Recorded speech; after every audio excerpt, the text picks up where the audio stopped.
My mother didn't even pause her carving knife when she said it. Your sister's family will always come first. You are always last. My father nodded as if it were weather, not a verdict. I didn't argue. I just said, good to know. That was the moment I stopped waiting for a place at their table. I pulled my money back, my time back, my plans back. Separate life, separate future. And just when the silence between us finally felt clean, the family emergency hit them harder than any of us expected. They came to my door together, and they thought I would open it. But I grew up in a house where the walls carried a quiet ranking system. You could hear it in the way footsteps changed depending on who walked in, or how conversations rose when others entered and thinned out when I did. No one said it outright back then. They didn't have to. The hierarchy lived in the small things. When LaToya turned 16, the whole driveway glowed. My parents had parked a new car under the streetlight, the paint catching every shimmer. They stood beside it, waiting with a camera. I watched from the upstairs window as they handed her the keys, my mother's voice sharp with pride. Your future is worth investing in, she said. 6 months later, on my 16th birthday, the kitchen light hummed over a small cake. No candles, no surprise waiting outside, just my father sliding a simple card across the counter. We're proud of you, it said in printed letters. I smiled anyway. I knew the script. LaToya got the spotlight. I got the quiet nod. College followed the same pattern. LaToya received checks for tuition, for books, for the apartment near her campus. I got a lecture about responsibility and the satisfaction of earning my way. You're independent, my mother said, as if it were a flaw I'd chosen. You manage fine. So I did.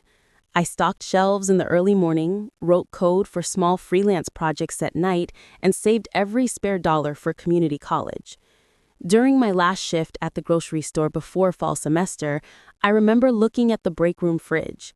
Someone had taped a picture of their family vacation on it. Beaches, umbrellas, arms thrown over shoulders. It struck me that LaToya had albums full of those moments. I didn't have a single family photo after age 13 where I wasn't standing on the edge of the frame. Graduation day for my associate's degree came and went. My parents were out of town that weekend for LaToya's baby shower. I crossed the stage alone, my name echoing in a hall of strangers. Afterward, I called home. My mother answered between errands. That's wonderful, honey, she said. But LaToya's contractions had started early, and she was helping her organize the hospital bag. I'll call you later. She didn't. When I transferred to a 4-year university on a partial scholarship, they called it a nice little achievement. LaToya's wedding, however, was the event of the decade. They walked through the reception hall like they built it themselves. I stood near the bar while relatives told me how lucky I was to have a sister with such a perfect life, as if her shine somehow reflected on me. It didn't. Not really. After I graduated with my engineering degree, after the long nights, after choosing survival over sleep more times than I could count, I waited to see if someone would notice.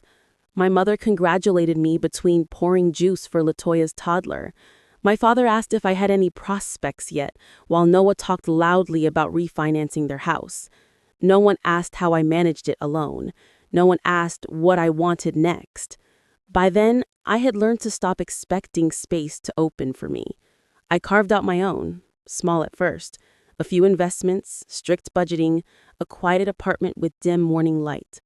My name wasn't on the wall of family photos, but it was finally on my own lease, my own plans, my own future. Looking back, I can see the pattern clearly. Every celebration, every crisis, every season, LaToya centered, me orbiting. Somewhere between the car keys I never held and the cake I blew out alone, I learned my place in this family. The message came late on a Wednesday. A short line from my mother. Family meeting Sunday. Important. No context, no question if I was free. It felt like an appointment, not an invitation. When I walked into the living room that weekend, the air was tight with quiet panic. Papers were spread across the coffee table, payments overdue, notices, printed statements with highlighted sections. Latoya sat stiff, hands clasped. Noah avoided eye contact. My parents had pulled both recliners forward as if positioning themselves at the head of a negotiation. My mother didn't waste time. She said, "There's been a situation. Your sister and Noah are facing some financial strain." Strain was an understatement. The mortgage was months behind, the kids' school tuition hadn't been paid, a legal issue, my mother skimmed over it quickly, had left Noah unable to work for now. Every number on the page pointed in the same direction: collapse. My father sighed, tapping the stack of bills. "We've done the math. My mother and I can cover part of it, but not all. Latoya needs immediate help." I waited. I didn't speak. I didn't move. I wanted to see how long it would take. Not long at all. My mother leaned forward. "We expect you to take care of the rest. You're single, you have a stable job, and you don't carry the same expenses. It just makes sense." There it was, the quiet truth laid bare again. Laya first, me last, always. No one asked whether I could afford it. No one asked if I was already carrying my own burdens. No one asked anything. They simply assumed. My father slid a printed list across the table. "This is what we need covered immediately. Mortgage catch-up, tuition payment, retainer for legal fees, monthly estimates highlighted in yellow. Expected, assigned, mine." Laya whispered, "We really need you, Corinza," as if need itself was a currency I owed. The room blurred in soft edges, the ticking clock, the faint hum of the refrigerator, the weight of years pressing on the same bruise. I didn't argue, I didn't explain. I just looked at the numbers, then at them, and let the silence settle. They expected me to pay. I only said, "I'll need 24 hours. The drive home was strangely quiet. No music, no podcasts, just the low hum of my old car and the echo of my mother's voice circling back in perfect clarity. "You're always last." It had been said in passing, tossed across a dinner table like a napkin, but it lived deep in the walls of our house, in the pattern of every choice they'd ever made. That truth had finally spoken itself aloud. And now they wanted me to forget it because they needed something. I parked, locked the door behind me, and stood in the stillness of my apartment. Clean, sparse, a place built by my own hands, my own money, my own choices. For years I had carried their expectations, quietly accommodating them without protest because resistance felt pointless. But the silence now felt different, charged, clear. I opened my laptop. First, accounts. Checking, savings, investment portfolios. The numbers didn't surprise me. I'd memorized them the way some people memorize birthdays. Years of controlled spending, strict budgets, automatic deposits into long-term funds. I lived like someone who always expected the world to forget her. And that discipline had built a foundation no one in my family knew existed. My fingers moved steadily. I separated everything: new folders, new labels, personal, private, secure. Then I pulled up statements, months, then years, then the whole archive. I dragged them into a fresh folder on my desktop. Independent is what I named it. It felt accurate. On the other side of the room, Ava set down a bag of takeout. She didn't speak. She didn't ask. She just watched me the way she always did, quietly, without assumption. When she finally crossed the room, she placed her hand on the back of my chair. "You're not choosing against them. You're choosing for yourself." I didn't answer, but the words settled in my spine like alignment. I opened a spreadsheet next. Columns, formulas, projections. I mapped out exactly what they had asked of me. Mortgage catch-up, tuition payment, retainer for legal fees. Monthly estimates highlighted in yellow. Expected, assigned, mine. Laya whispered, "We really need you, Corinza," as if need itself was a currency I owed. The cursor blinked. I added another column. Terms. If I helped, and I wasn't sure I would, it would not be the way they expected. Not charity, not sacrifice, not the old cycle where pain was the price of belonging. I drafted the framework slowly. A loan with interest, a 5-year repayment plan, mandatory financial counseling, mandatory family therapy, written acknowledgement of the favoritism I had lived under for nearly 30 decades, a new structure for every future request, written, proposed, clear limits, no guilt. Each condition was clean, neutral, administrative, nothing vengeful, everything fair. I printed the draft and set it aside. Then I reached for the next layer of the plan, boundaries. I scrolled through my banking apps and removed every auto payment connected to family expenses, old holiday contributions, split purchases for Laya's kids, a streaming subscription my parents never reimbursed me for. Small things, but symbolic. Quiet leaks I'd allowed for years. Delete, delete, delete.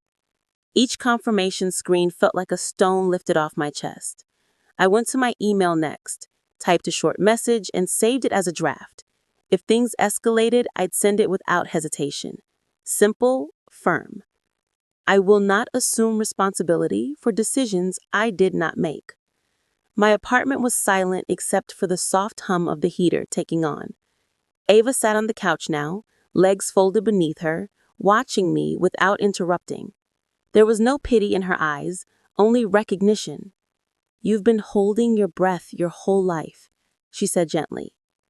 "Tonight is the first time I've seen you exhale." Maybe she was right. My shoulders felt lower, my jaw unclenched.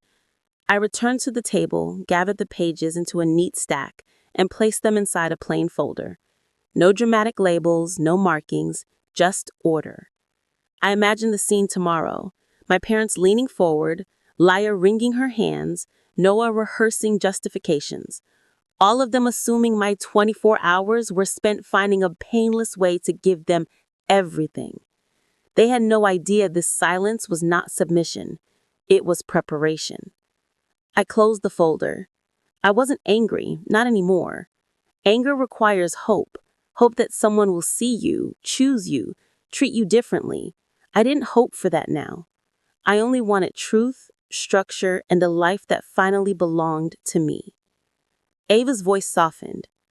"What happens tomorrow?" I slid the folder into my bag. I tell them I don't fix what they break anymore. They were already seated when I arrived. Same living room, same recliners pulled forward, same stack of bills spread across the table like an altar built for urgency. But this time, something was different. I wasn't carrying guilt. I was carrying a folder. Ava walked beside me, quiet, steady. She took a seat near the window. She wasn't there to argue. She was there to witness. My mother clasped her hands. "Good, you're here. We can sort it all out now." My father exhaled with relief. "We knew you'd come through."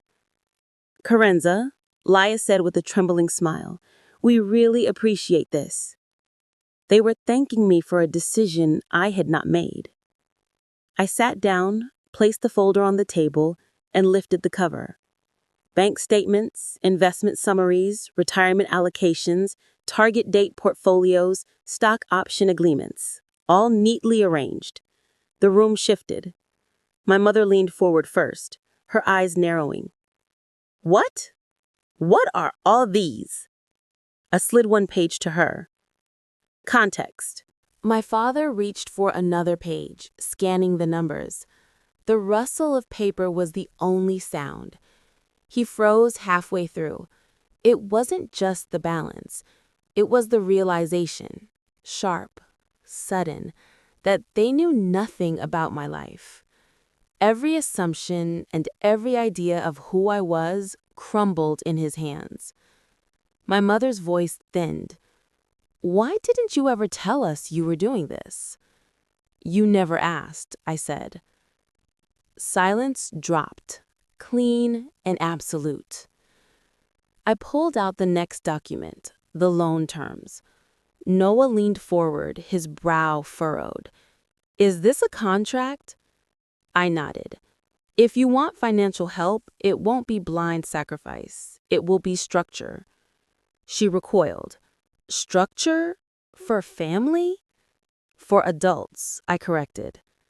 My father scanned the page. 5-year repayment, interest, monthly installments, financial counseling. His voice cracked on the last words. It's standard, I said. If I help you, it's to learn how not to need me again. Laya stared at me, her eyes wide and wounded. You're making us sign something. We're your family. You made me responsible for your decisions, I said calmly. This prevents that from happening again. Noel bristled. This feels unfair. It feels fair, I cut in. He went silent. I continued. There's more. I turned to my parents. You'll attend therapy, not to assign blame, but to understand the system we've all been living in. My mother stiffened. We're not dysfunctional. I reminded her quietly. That was dysfunction speaking. She looked away, and I added, there will also be public acknowledgement. At the next family gathering, you will address the favoritism, the imbalance, the history of expectations placed only on me. My father shook his head. This is humiliating. It's honest, I said.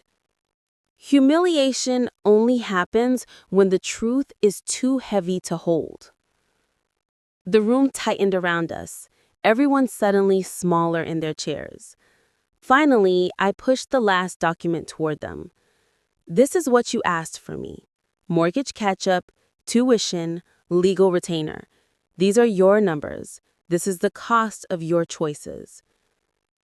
The terms sat openly before them, clear, neutral, unemotional.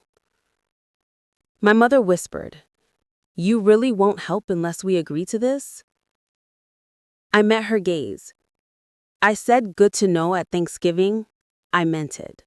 Once I understood my place in this family, I stopped standing in the space you carved out for me.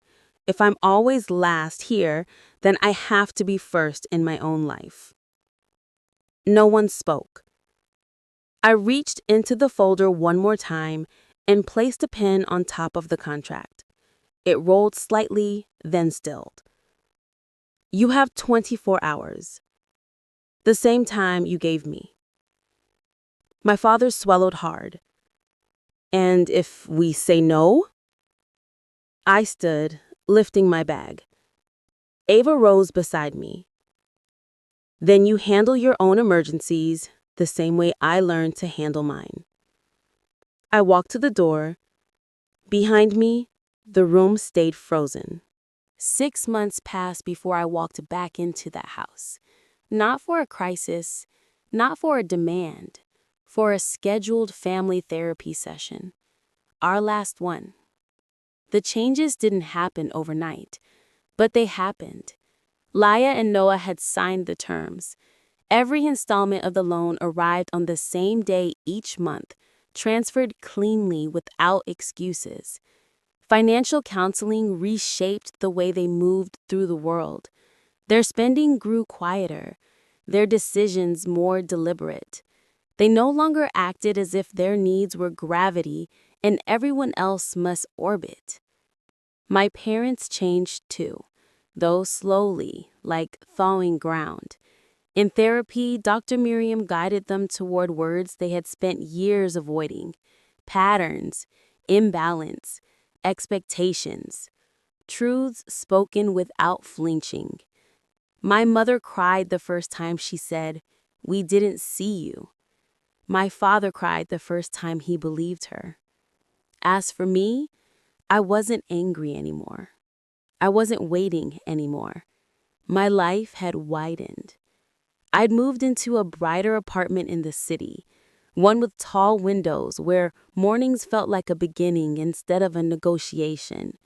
My desk held only what mattered: my laptop, a mug, and a small plant Ava bought because she said every new chapter needed something living.